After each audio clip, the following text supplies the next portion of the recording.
ഈ ഇത്രയും വിശേഷങ്ങൾ പറഞ്ഞ കൂട്ടത്തിൽ എനിക്ക് മനസ്സിലായത് സുരഭി ചേച്ചിയുടെ ഉള്ളിലുള്ള കുറേ, അതായത് നന്മയുടെ ഒരു ഫലം കൂടി ആയിരിക്കാം ഈ ഒരു വിജയത്തിനെല്ലാം കാരണം എന്നും കൂടി എനിക്ക് തോന്നി. നിനക്ക് അങ്ങനെ തോന്നിയോ? എനിക്ക് അങ്ങനെ തോന്നി. മിണ്ടിപ്പോരുത്. ശരി, എങ്കിൽ ശരി, ഞാൻ സമ്മതിക്കുന്നു.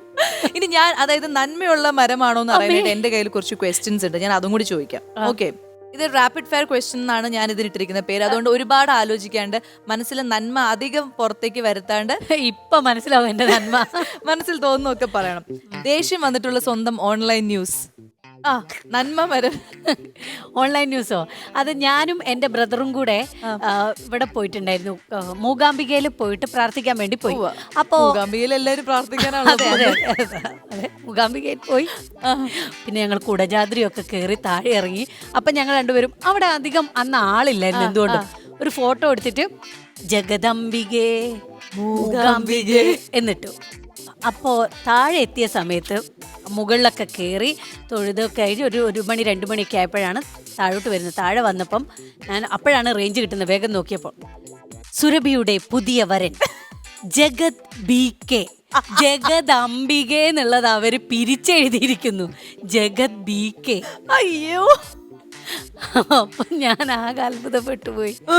ഇങ്ങനെ തന്നെയല്ലേ ഞങ്ങൾ ഒരു കുടലിൽ നിന്ന് മുറിച്ചിട്ടുള്ള രക്തബന്ധമുള്ള സഹോദരന്മാർ. അപ്പൊ അവര് ന്യൂസിന് വേണ്ടിയിട്ട് അങ്ങനെ മാറ്റിയപ്പം പലതും. ഇനിയിപ്പം നമ്മളാണെങ്കിലും ശരി നോക്കുമ്പോൾ അതിന്റെ ക്യാപ്ഷൻ കണ്ടിട്ടാണ് നമ്മൾ ക്ലിക്ക് ചെയ്ത് നോക്കുക. പക്ഷെ അത് പലപ്പോഴും പലരെയും വേദനിപ്പിക്കുന്ന തരത്തിലുള്ള അതിന് ഉള്ളടക്കം ഒരിക്കലും ഉണ്ടാവില്ല.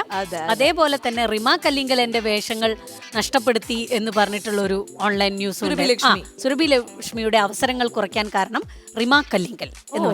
ഇപ്പോൾ നാഷണൽ അവാർഡ് കിട്ടിയ സമയത്ത് എൻ്റെ നാട്ടിലൊരു സ്വീകരണം ഉണ്ടായിരുന്നു. അപ്പോൾ ആ സമയത്ത് ഇവരൊക്കെ വന്നിട്ടുണ്ടായിരുന്നു. അപ്പോൾ വന്ന സമയത്ത് നല്ല ഉദ്ദേശത്തിലാണ് അവർ പറഞ്ഞത്, സുരഭിയെ ഇനി ചെറിയ ചെറിയ വേഷങ്ങളിലേക്കൊന്നും വിളിക്കരുത്, വലിയ വേഷങ്ങളിലേക്ക് വിളിക്കണമെന്ന്. കുറച്ച് കഴിഞ്ഞപ്പോൾ ആളുകൾക്ക് അത് കൺഫ്യൂഷൻ വരുമല്ലോ. ചെറിയ വേഷങ്ങളിലേക്ക് വിളിക്കണം, നായികയായിട്ട് വിളിക്കാനും പറ്റുന്നില്ല. അങ്ങനെ ഒരു ഇത് വന്നപ്പോൾ ഞാൻ പറഞ്ഞു, ഞാൻ ഏത് വേഷവും ചെയ്യും, അങ്ങനെയൊന്നും വിചാരിക്കേണ്ട എന്ന് പറഞ്ഞിട്ട് ഞാൻ ചെയ്തു. ഇത് ഏതോ ഒരു ഇന്റർവ്യൂവിൽ ഇതേപോലെ നമ്മൾ കാഷ്വൽ ആയിട്ട് പറഞ്ഞ സമയത്ത് എഴുതിയിട്ടുള്ള ന്യൂസാണ്. സുരഭി ലക്ഷ്മിയുടെ അവസരങ്ങൾക്ക് നഷ്ടപ്പെടാൻ കാരണം റിമ കല്ലിങ്കൽ. അയ്യോ, അപ്പൊ അങ്ങനത്തെ ചില ന്യൂസുകൾ കേൾക്കുമ്പോൾ ദേഷ്യം വരും. ഇനി നാഷണൽ അവാർഡ് കിട്ടുന്ന മുൻപുള്ള സുരഭി ലക്ഷ്മിയും ശേഷമുള്ള സുരഭി ലക്ഷ്മിയും തമ്മിൽ ഭയങ്കര വ്യത്യാസമുണ്ടോ? സ്വാഭാവികമായിട്ടുള്ള ഉദ്ഘാടനത്തിനൊക്കെ പൈസ വാങ്ങിക്കുന്നതിലൊക്കെ മാറ്റങ്ങൾ വന്നിട്ടുണ്ട്. ഇപ്പോൾ പല ആളുകളും വിളിച്ചിട്ട് ഇപ്പോൾ ഒരു ഫ്രീ ആയിട്ട് ഒരു പ്രോഗ്രാമിന് വരുമോ എന്നൊക്കെ നമ്മളടുത്ത് ചോദിക്കാറുണ്ട്. അപ്പം നമ്മളൊരു പൈസ പോലും വാങ്ങിക്കാതെ പ്രോഗ്രാമിനൊക്കെ വിളിക്കുന്ന സമയത്ത് നമുക്ക് ഒരു വിഷമം വരും. അപ്പൊ എന്താ ചെയ്യാറ്? സ്വാസിക എന്താ പറയാ? അങ്ങനെ ഞാൻ വിളിക്കണേ ഒരു ഇതാ, ഹലോ ഹലോ, സ്വാസികയാണോ? അതെ. അയ്യോ, ഞങ്ങൾക്കൊക്കെ ഭയങ്കര ഇഷ്ടമാണ് കേട്ടോ സ്വാസികനെ.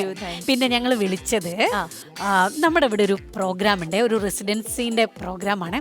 അപ്പൊ ഇവിടെ ഉള്ള എല്ലാവർക്കും സ്വാസികനെ കാണണമെന്ന് ഭയങ്കര ആഗ്രഹം, പ്രത്യേകിച്ച് അമ്മമാർക്കൊക്കെ. സ്വാസികയ്ക്ക് ഒന്ന് വരാൻ പറ്റുമോ?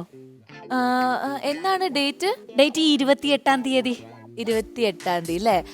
ഞാൻ ആ സമയത്ത് ട്രിവാൻഡ്രത്തായിരിക്കും ഉണ്ടാവുക. അപ്പൊ അവിടുന്ന് വരണം. പിന്നെ എങ്ങനെയാണ് നിങ്ങളുടെ ബാക്കി ഈ നിങ്ങളുടെ ഒരു ബഡ്ജറ്റും കാര്യങ്ങളും എന്തൊക്കെയാണെന്ന് പറയോ? ബഡ്ജറ്റ് അങ്ങനെയൊന്നും ഞങ്ങൾ വിചാരിച്ചില്ല. ഞങ്ങളുടെ ഇവിടെ ഉള്ള ഒരാൾ വരും, അവരുടെ സ്വിഫ്റ്റ് കാറൊക്കെ ഉണ്ട്. അപ്പോൾ അവരിങ്ങളെ വന്നിട്ട് കൂട്ടിക്കൊണ്ടുവരും. ഇവിടെ ഞങ്ങൾ കാണുന്നു, നമ്മളിവിടെ രാവിലെ തൊട്ട് ഒരു ഉച്ച വരെ ഒരു 2-3 മണിക്കൂർ നിൽക്കുന്നു. പിന്നെ തിരിച്ച് ഞങ്ങൾ തന്നെ അവിടെ ഇറക്കി തരും നിങ്ങളെ. ആണല്ലേ? ഡേറ്റ് എന്നാ പറഞ്ഞ? 28-ാം തീയതി. 28 അല്ലേ? ഞാൻ എൻ്റെ ഈ ഷൂട്ടിന്റെ സ്ഥലത്ത് ഒന്ന് ചോദിച്ചു നോക്കട്ടെ. ചിലപ്പോൾ ഞാൻ അന്ന് ഫ്രീ ആയിരിക്കില്ല കേട്ടോ. ഇവിടെ ഹെവി, അതായത് ഷൂട്ട് നടന്നുകൊണ്ടിരിക്കുകയാണ്. ആണല്ലേ? ഫ്രീ ആണെങ്കിൽ ഞാൻ ഉറപ്പായിട്ടും വരാം. ഒരു 5000 രൂപയൊക്കെ ഞങ്ങൾ തരും കേട്ടോ. 5000 രൂപയൊക്കെ ഞങ്ങൾ തരും. 5000? അല്ല, അങ്ങനെ പൈസയുടെ അല്ല, ഞാൻ നോക്കിയിട്ട് ഷൂട്ട് ഇല്ലെങ്കിൽ ഞാൻ വരാം. പിന്നെ ഇപ്പോൾ നമ്മൾ പൊതുവേ ഇങ്ങനത്തെ ഫംഗ്ഷനൊക്കെ പോകുമ്പോൾ 50,000-ഉം 80,000 ഒക്കെ ആണ്. സ്വാസികയുടെ റേറ്റ് വെളിപ്പെടുത്തിയിരിക്കുന്നു പ്രേക്ഷകരെ. അപ്പൊ അതുകൊണ്ട് ഞാൻ ഷൂട്ട് ഇല്ലെങ്കിൽ ഞാൻ വരാം. Okay okay. ഇതെന്താ റാപ്പിഡ് ഫയറോ? ഇത് കഥനകഥയാ. റോൾ മോഡലായി തോന്നിയിട്ടുള്ള ഒരു ആക്ട്രസ്? നമ്മൾ ലേഡി സൂപ്പർ സ്റ്റാർ ഉർവശി ചേച്ചി, പിന്നെ KPSC ലളിതാമ്മ, സുകുമാരി ചേച്ചി, എല്ലാം നമ്മൾക്ക് ഇഷ്ടമുള്ള ഇവരെല്ലാരും actors കൂടെ ഇവരുടെ ഒക്കെ ഒരു കരിയറിന്റെ ഒരു മിക്സ് ആയിരിക്കണം മിക്സ് ആയിരിക്കണം സുരഭി ചേച്ചിയുടെ. അതെ. ഇനി നോ പറഞ്ഞിട്ട് പിന്നീട് വിഷമം തോന്നിയ ഏതെങ്കിലും കഥാപാത്രം ഉണ്ടോ? നോ പറഞ്ഞിട്ട് പിന്നെ ചെയ്യേണ്ടി വന്നിട്ടുണ്ട് കുമാരി എന്ന് പറഞ്ഞിട്ടുള്ള സിനിമയിലുള്ള റോൾ. പക്ഷെ അത് വിഷമം തോന്നില്ലല്ലോ. ഇല്ല, ചെയ്ത് കഴിഞ്ഞപ്പോ സന്തോഷം തോന്നി. പക്ഷെ അത് നോ പറഞ്ഞിരുന്നെങ്കിൽ ഈ ആ ഒരു ക്യാരക്ടർ പറയായിരുന്നു. ഓക്കെ, അതൊരു സസ്പെൻസ് ക്യാരക്ടറായിട്ട് നമ്മൾ ഇരിക്കട്ടെ.